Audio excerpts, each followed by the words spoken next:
Dan saya ingin membahas satu tema yang sangat ingin saya beritakan untuk supaya kita boleh mengerti pada malam hari ini, yaitu encounter with Jesus. Bertemu dengan Yesus.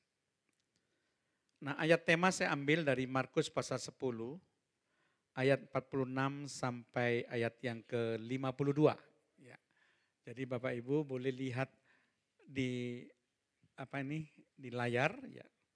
Karena saya sudah tuliskan ayatnya di situ supaya konsentrasi untuk membahas ini ya. Markus 10 ayat 46 sampai 48 dulu dikatakan demikian. Lalu tibalah Yesus dan murid-muridnya di Yeriko. Dan ketika Yesus keluar dari Yeriko bersama-sama dengan murid-muridnya dan orang banyak yang berbondong-bondong, ada seorang pengemis yang buta bernama Bartimius.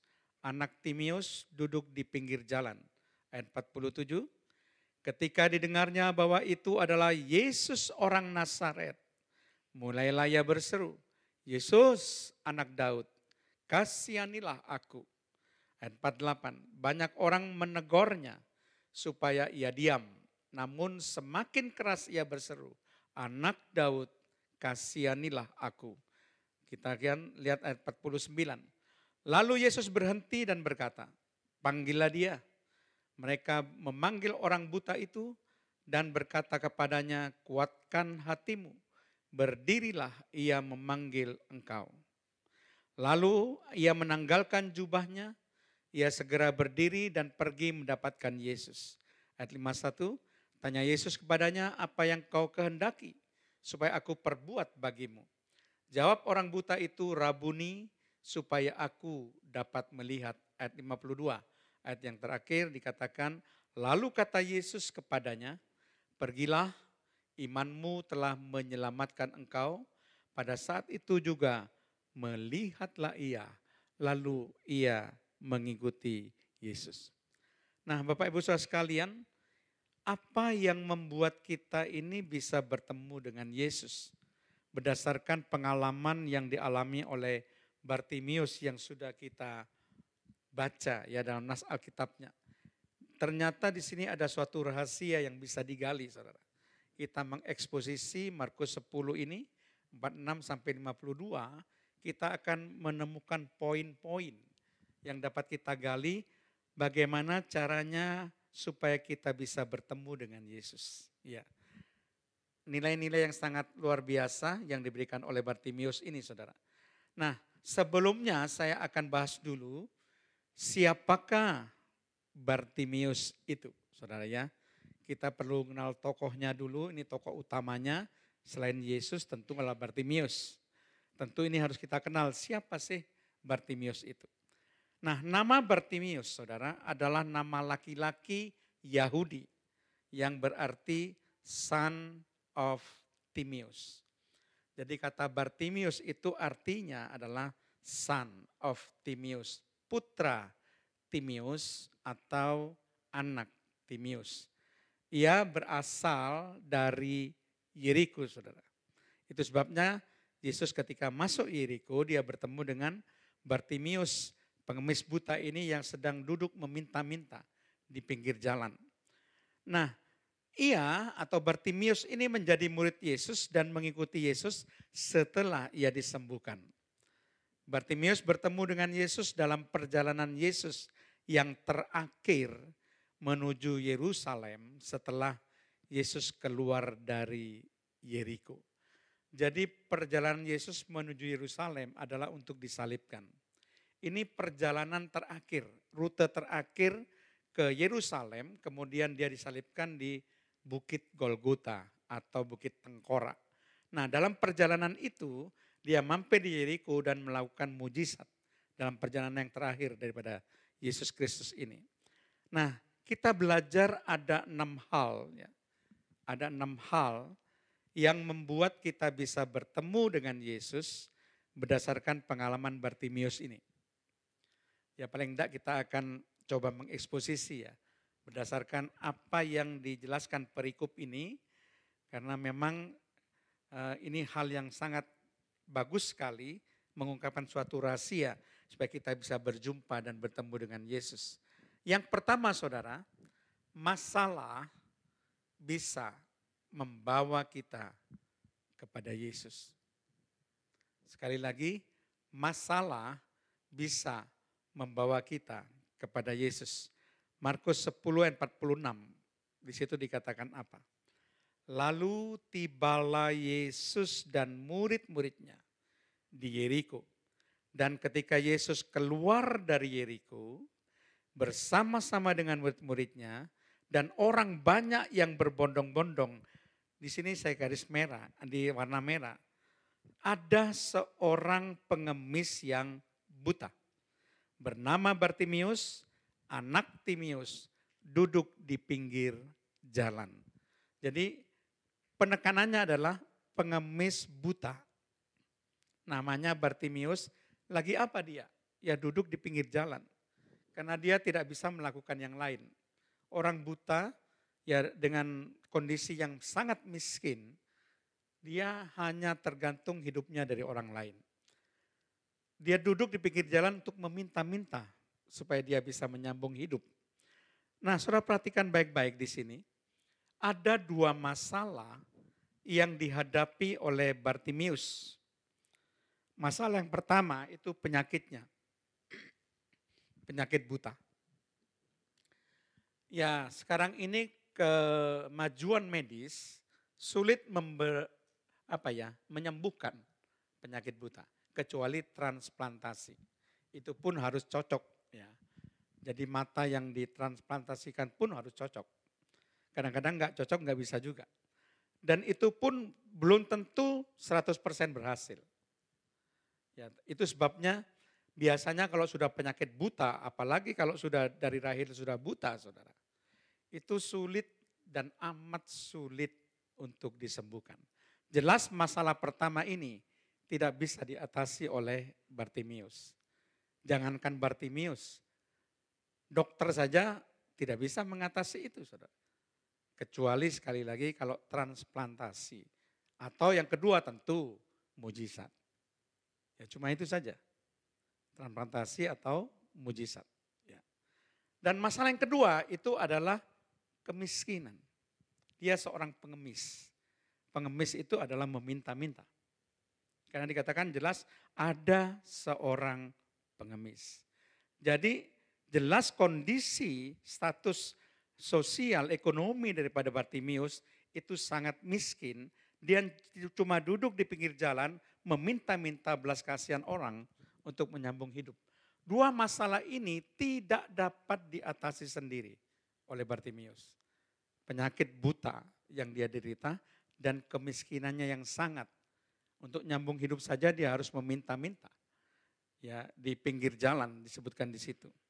Jadi kesimpulannya para saudara, Bartimius membutuhkan pertolongan Yesus untuk bisa mengatasi masalahnya. Tidak bisa yang lain, saudara. Semua nggak bisa. Orang Yeriko semua tidak akan bisa membantu Bartimius. Cuma satu-satunya pribadi yang bisa membantu, itu adalah Yesus. Dan Bartimius ini bukan cuma dengar Yesus waktu di Yeriko, enggak. Yesus sebelum datang ke Yeriko, Bartimius sudah dengar tentang Yesus, kita baca tadi. Dia mendengar berita tentang Yesus ini. Itu harapan satu-satunya bagi Bartimius untuk bisa mengangkat masalah yang sedang dia hadapi. Jadi saudara, masalah itu bisa membuat kita datang kepada Yesus, apalagi masalah yang sulit dan tidak dapat diatasi oleh kekuatan kita sendiri. Kalau saudara cuma sakit flu, mungkin saudara nggak perlu ya pertolongan Yesus. Coba saudara melihat penyakit kanker darah, begitu. Dokter sudah hands up, angkat tangan. Tentu satu-satunya jalan adalah kita minta Yesus. Gak ada yang bisa, saudara. Kalau kita menghadapi masalah, kadang-kadang itu yang mendorong kita untuk kita bisa mencari Yesus, mau bertemu dengan Yesus, meminta pertolongan Yesus. Kalau orang tidak mendapatkan apa-apa masalah, kadang-kadang kesombongan manusia itu ada. Dia merasa tidak perlu Yesus. Aku punya uang banyak, masa depanku terjamin, rumahku besar, aku punya segala mobil untuk anak-anakku, semua best, masa depan sudah ada. Tapi ketika kita mendapatkan masalah yang tidak dapat kita atasi sendiri, seperti Bartimius, baru kita memalingkan kepada Yesus. Baru kita mencari Yesus. Kadang Yesus memberi pelajaran kepada orang-orang yang sombong, yang mengandalkan kekuatannya sendiri. Diberi pelajaran sehingga kadang-kadang hartanya dihabiskan. Bayangkan, berobat tuh bisa menghasilkan miliaran. Itu pun tidak sembuh. Kalau saudara bisa mendapatkan tubuh yang sehat malam hari ini, itu kasih karunia. Itu adalah anugerah saudara. Kalau saudara sakit, berapa biaya yang harus dikeluarkan supaya kita bisa sehat, normal, sempurna seperti sedia kala. Nah, jadi masalah itu bisa membawa kita bertemu dengan Yesus seperti Bartimius ini. Karena mendapatkan masalah yang tidak dapat diatasi dengan kekuatannya sendiri. Tidak ada yang bisa mengatasi penyakit butanya dan tidak mengatasi kemiskinannya. Dia sudah menyerah saudara. Nggak bisa untuk mengupgrade dirinya untuk mengatasi masalah yang sedang dihadapi. Dia perlu Yesus. Nah yang kedua saudara, mengenal Yesus secara lebih dalam. Kalau saudara ingin bertemu Yesus, cobalah mengenal dia lebih dalam. Coba kita tahu siapa Yesus itu. Ya, siapa Yesus? Itu di Markus 10 ayat 47, jadi eksposisi ya. Saya mengeksposisi perikop demi ayat-ayat dalam perikop ini. Supaya kontekstualnya itu nyambung. Ya memang khotbah ekspositori itu adalah khotbah yang terbaik. Dibandingkan khotbah topikal dan khotbah tekstual. Dengan ekspositori jadi kontekstualnya terjaga saudara ya. Markus 10 ayat 47 dikatakan demikian. Ketika didengarnya bahwa itu adalah Yesus orang Nazaret, sampai sini dulu. Ketika didengarnya bahwa itu adalah Yesus orang Nazaret. Saya mau tanya, Bartimius ini mendengar tentang Yesus orang Nazaret tidak? Dengar kan? Ketika didengarnya. Oh Yesus orang Nazaret, orang banyak berkata-kata dan dia dengar itu. Dia bagaimana perbuatan Yesus, bagaimana mujizat. Yesus orang Nazaret, Yesus orang Nazaret. Yang diberitakan ini ketika didengarnya Yesus orang Nazaret. Penekannya di ayat ini Yesus orang Nazaret, dia dengar itu. Tetapi yang luar biasa saudara, apa yang dikatakan Bartimius? Bermulailah ia berseru, Bartimius berseru, Yesus anak Daud, kasihanilah aku. Saudara lihat perbedaan, dua hal sebutan ini. Yang pertama sebutan Yesus orang Nazaret, yang kedua sebutan Yesus anak Daud. Kelihatannya ini tidak bermakna apa-apa. Tapi secara teologis ini sangat besar perbedaannya. Penyebutan Yesus orang Nazaret dengan Yesus anak Daud itu berbeda sangat besar secara teologis. Oke, saya akan jelaskan satu persatu ya. Bartimius mengenal Yesus bukan saja Yesus orang Nazaret seperti kebanyakan orang. Dia mendengar Yesus orang Nazaret. Karena orang banyak berbicara Yesus orang Nazaret. Tapi lebih dalam lagi, ia mengenal Yesus sebagai Yesus anak Daud. Apa perbedaannya saudara? Apa perbedaan teologis dari hanya sekedar sebutan ini? Saya katakan ini bukan sekedar sebutan. Tapi ini adalah pengenalan yang lebih dalam Bartimius akan Yesus. Nah, sebutan Yesus orang Nazaret menunjuk kepada Yesus sebagai anak Yusuf, anak tukang kayu yang dari Nazaret. Perhatikan. Jadi yang ditekankan di sini adalah Yesus anak tukang kayu dari Nazaret. Dan juga menunjuk kepada status yang kurang dihormati atau dihargai kalau berasal dari Nazaret. Karena memang selama ini tidak ada hal-hal yang menakjubkan yang dihasilkan oleh kota Nazaret. Tidak ada orang-orang besar yang dihasilkan oleh orang-orang Nazaret. Jadi tidak ada hal-hal yang membanggakan. Ada hal-hal yang baik, dikatakan hal-hal yang baik yang dihasilkan dari Nazaret. Jadi ada dua hal yang pengertian Yesus orang Nazaret, yaitu Yesus anak tukang kayu. Yang kedua, Yesus tidak dihormati statusnya atau tidak dihargai. Coba kita lihat buktinya. Yohanes 1 ayat 45-46. Saya buktikan saudara. Filipus bertemu dengan Nathanael dan berkata kepadanya, kami telah menemukan Yesus yang disebut oleh Musa dalam kitab Taurat dan oleh para nabi, yaitu Yesus anak Yusuf, anak tukang kayu dari Nazaret. Kata Nathanael kepadanya, mungkinkah sesuatu yang baik datang dari Nazaret? Ini adalah suatu cap dari pada zaman waktu itu, bahwa dari Nazaret tidak ada hal-hal yang baik yang dihasilkan. Jadi status Yesus, kalau dikatakan Yesus orang Nazaret, itu status yang tidak menghargai dan tidak menghormati Yesus. Hanya dikenal sebagai Yesus anak tukang kayu yang bernama Yusuf dan berasal dari kota yang tidak menghasilkan apa-apa yang baik. Tetapi di sini saudara, sekalipun dia dengar Yesus orang Nazaret, orang banyak berkata-kata, tapi dia menyebutkan Yesus anak Daud. Nah, oke, perbedaannya. Sebutan Yesus anak Daud itu menunjuk kepada Yesus sebagai raja. Keturunan dari Raja Daud. 2 Samuel 7 ayat 12 dan Lukas 1 ayat 32 sampai 33. Dan juga yang kedua, menunjuk kepada Yesus sebagai Mesias. Ini adalah perbedaan teologis yang amat jauh antara sebutan Yesus orang Nazaret dengan Yesus anak Daud. Kalau Yesus orang Nazaret adalah tidak menghormati Yesus, tapi Yesus anak Daud menghormati dan menghargai Yesus sebagai keturunan raja atau anak raja dan sebagai Mesias. Coba kita lihat 2 Samuel 7 ayat 12, ketika Daud sudah mau meninggal sudah genap kematiannya.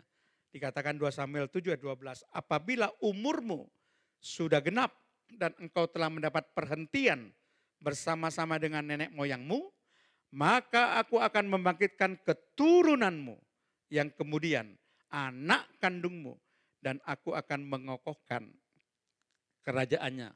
Lalu bandingkan dengan Lukas 1 ayat 32 sampai 33. Dikatakan begini. Ia akan menjadi besar, ini sebutan malaikat pada Maria ya, dan akan disebut anak Allah yang maha tinggi. Dan Tuhan Allah akan mengaruniakan kepadanya apa saudara? Tahta Daud, bapa leluhurnya.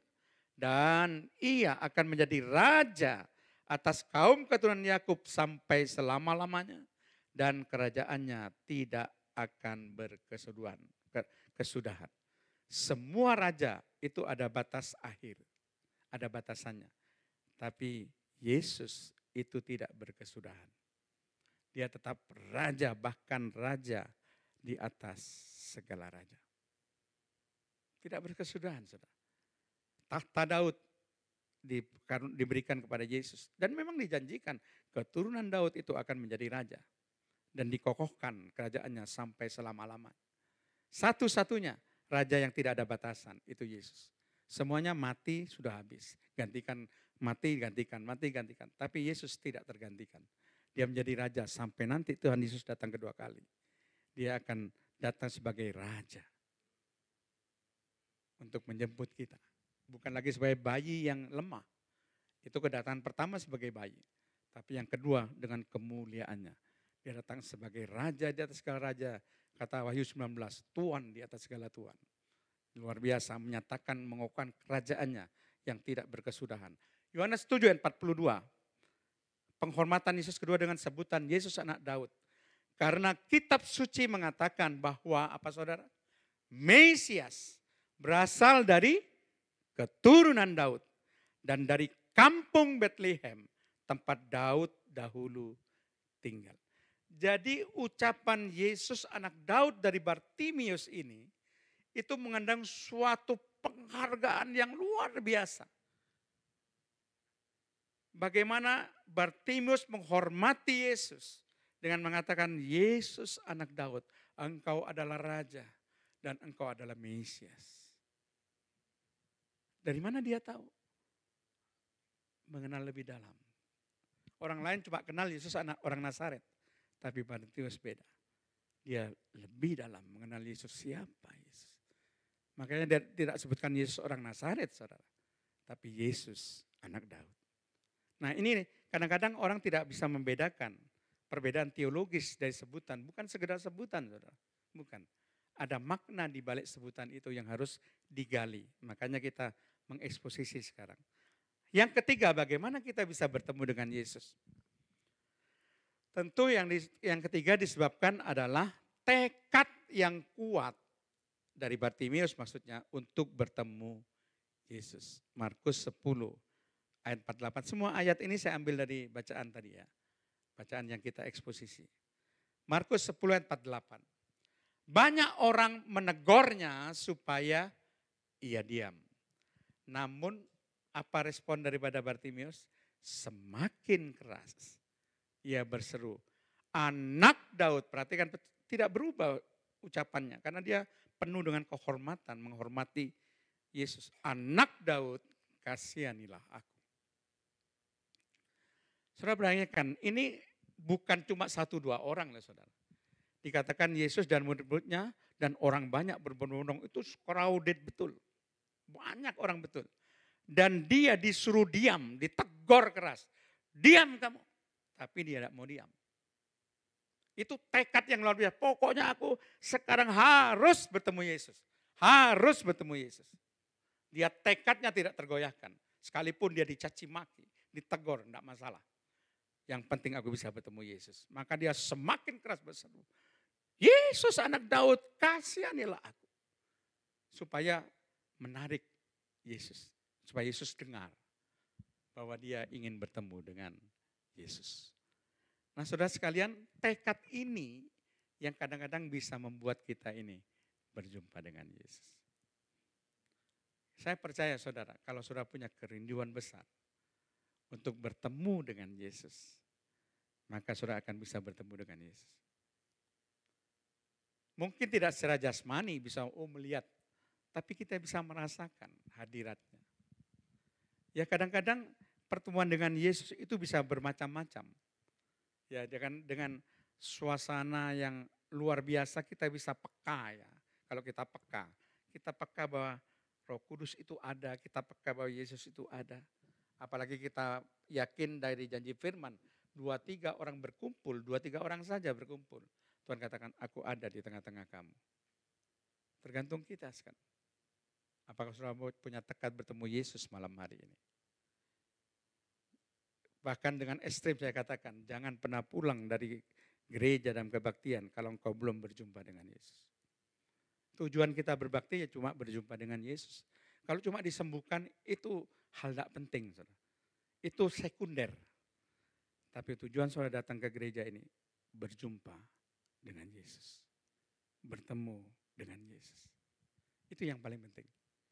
Bawa Yesus sampai ke rumahmu. Dan sepanjang hidupmu. Supaya Yesus tetap berada dan hidup di dalam dirimu. Nah yang keempat saudara. Apa yang menyebabkan kita bisa bertemu dengan Yesus? Yaitu panggilan Yesus kepada kita. Jadi Yesus sendiri yang memanggil kepada kita. Markus 10 ayat 49 bagian A. Lalu Yesus berhenti dan berkata kepada murid-muridnya ini. Panggillah dia.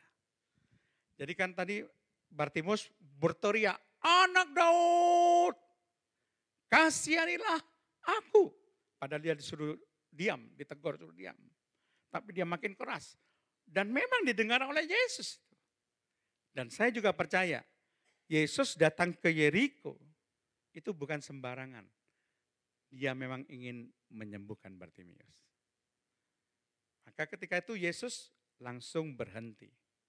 Dan berkata pada muridnya, panggil dia. Jadi panggilan Yesus sendiri untuk supaya berjumpa atau bertemu dengan Bartimius. Nah, berarti Yesus itu berkenan ditemui, saudara. Kalau enggak dia tidak akan hiraukan, dia abaikan teriakan daripada Bartimius, tidak. Jadi tekad yang kuat dari Bartimius itu menggerakkan hati Yesus. Kerinduannya yang sangat untuk bertemu dengan Yesus itu yang menggerakkan hati Yesus. Sehingga dia mampu menghentikan Yesus. Tidak berjalan terus, tapi berhenti dan berkata untuk memanggil dia. Nah, firman Tuhan juga mengatakan kan dalam Yesaya 55 ayat 6, carilah Tuhan selama ia berkenan ditemui. Berserulah kepadanya selama ia dekat. Tahukah saudara, sekarang pun Tuhan berkata yang sama. Dia berkenan ditemui oleh saudara. Dia dekat sekarang ini dengan saudara. Tinggal saudara berseru. Dengan kerinduanmu yang sangat. Dengan hati yang penuh dengan kerinduan. Saya percaya saudara, engkau akan berjumpa dengan Yesus. Tidak sia-sia engkau datang Jumat malam ini. Berdoa malam di GBI Maranatha ini. Engkau pulang dengan bertemu dengan Yesus. Hati kita bersuka cita. Tidak akan tergantikan dengan apapun saudara. Sukacita ilahi dan damai sejahtera surgawi itu akan memenuhi kita kalau kita bisa berjumpa dengan dia. Jadi Yesus memanggil sendiri. Dia berkenan ditemui oleh Bartimius karena tekad yang luar biasa, kerinduan yang luar biasa. Oke, yang kelima saudara. Ya, karena waktu tidak bisa saya jelaskan secara detail, tapi saya harapkan ini sudah cukup ya. Yang kelima, dukungan, simpati, empati, dorongan dari murid-murid Yesus. Markus 10 ayat 49b. Mereka memanggil orang buta itu, murid Yesus memanggil orang buta itu dan berkata padanya, kuatkan hatimu, berdirilah, ia memanggil engkau. Jadi kata-kata kuatkan hatimu dan dorongan semangat, berdirilah kamu, jumpai Yesus. Wah, itu akan memberi kekuatan saudara. Jadi kadang-kadang kita perlu dorongan saudara seiman. Yang memberikan kita semangat ketika kita putus asa. Ketika kita merasa tidak bisa berbuat apa-apa, tiba-tiba ada saudara iman yang memberikan menasihati kita, mendorong kita, memberikan semangat pada kita, menghibur kita, sehingga kita bangkit kembali. Kadang-kadang orang putus asa. Dengan penyakit yang tidak tersembuhkan, sudah bertahun-tahun berdoa tidak dijawab-jawab, sudah mau putus asa, nggak mau berdoa lagi. Tapi dengan nasihat, dorongan, akhirnya dia masih tetap berdoa, berharap pada Tuhan. Dan memang kenyataan, jawaban doa itu baru dikabulkan setelah 20 tahun dia berdoa. Suaminya baru bertobat. Nah 20 tahun bukan jangka waktu yang singkat saudara, ini panjang. Tapi dia sudah hampir mau berhenti. Dia katakan percuma. Saya berdoa tapi Tuhan tidak jawab, suami saya tetap seperti ini. Tapi saudara seiman menguatkan, tetaplah berdoa. Bukan firman katakan, tetaplah berdoa. 1 Tesalonika 5 ayat yang ke-17. 15 sampai 17 kan.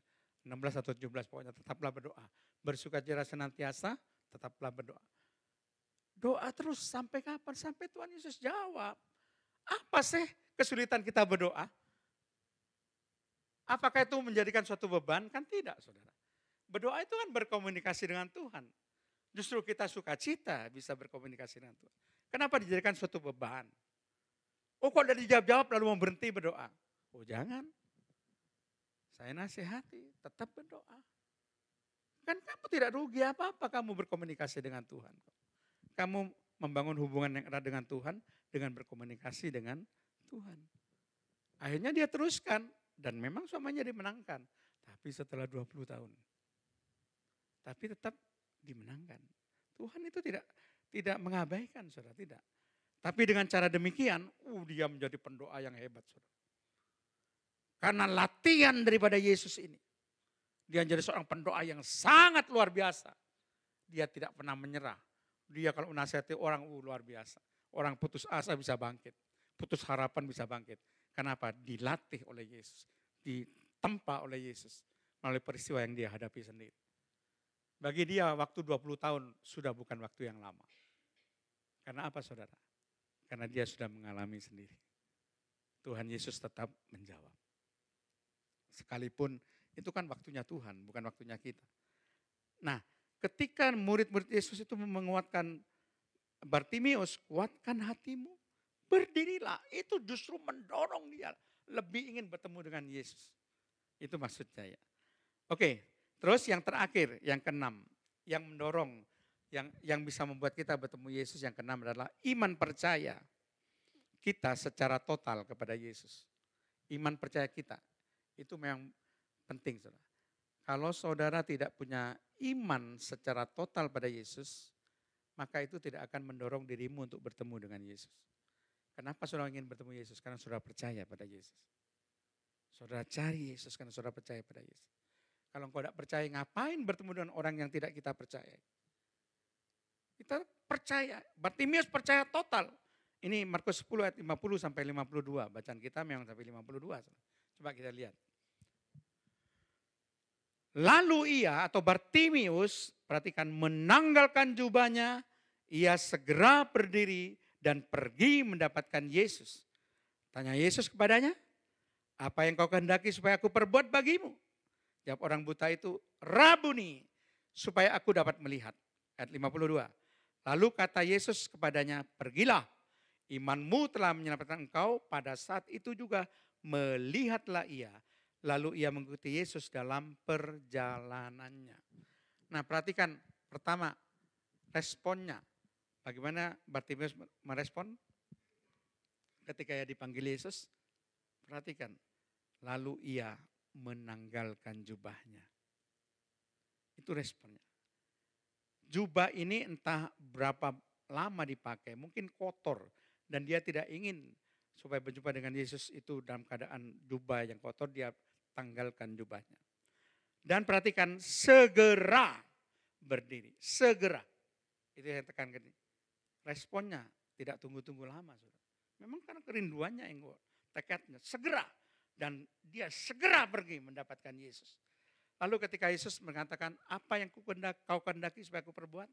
Kalau dia tidak percaya Yesus, kalau dia masih melakukan Yesus bisa menyembuhkan, dia tak akan berkata, Rabuni, supaya aku dapat melihat. Kenapa dia katakan gitu? Karena dia sangat percaya Yesus mampu menyembuhkan butanya. Makanya dia jawab, Rabuni, supaya aku melihat. Ini ucapan yang sederhana seorang pengemis. Tapi menyampaikan iman yang total, yang luar biasa pada Yesus. Dia yakin betul Yesus ini bisa menyembuhkan. Makanya ketika ditanyakan, dia dengan langsung perkataan yang mantap katakan, Rabuni, supaya aku dapat melihat. Lalu Yesus katakan, pergilah. Imanmu telah menyelamatkan engkau. Pada saat itu melihatlah dia dan mengikuti Yesus. Mujizat terjadi karena iman yang total dari Bartimius ini. Dia bukan saja mendapatkan kesembuhan fisik, tapi kesembuhan rohani, keselamatan. Imanmu telah menyelamatkan engkau. Kadang Yesus memberi lebih daripada apa yang kita minta. Kita mungkin minta kesembuhan, saudara. Tapi Yesus berikan bonus keselamatan. Bartimius mendapatkan kesembuhan dari matanya dan dia juga mendapatkan keselamatan daripada Yesus. Dan dia merespon dengan benar dengan cara apa? Mengikuti Yesus setelah disembuhkan. Dia bukan orang yang tidak mengenal budi, tapi dia orang yang mengenal budi. Kalau saudara perhatikan dari 10 orang kusta sama. 10 semuanya disembuhkan dari kusta, 10. Tapi cuma satu yang kembali mengucap syukur kepada Yesus. Lalu Tuhan Yesus, imanmu menyelamatkan engkau. Yang 9 gak dapat, cuma kesembuhan fisik. Tapi khusus yang satu yang kembali mengucap terima kasih syukur pada Yesus. Dia bukan saja kesembuhan dari kustanya, tapi kesembuhan juga mendapatkan keselamatan. Kesembuhan rohaninya. Ya. Lalu kita akan simpulkan, kebetulan pas waktunya 20.00 ini Pak. Persis. Apa yang membuat kita bisa bertemu dengan Yesus? Yang pertama, masalah bisa membawa kita kepada Yesus. Yang kedua, mengenal Yesus secara lebih dalam. Yang ketiga, tekad yang kuat untuk bertemu Yesus. Yang keempat, panggilan Yesus sendiri kepada kita. Yang kelima, dukungan, simpati, empati, dorongan dari murid Yesus atau dari teman-teman kita seiman dalam konteks sekarang, saudara. Dan yang kelima, iman percaya kita secara total kepada Yesus.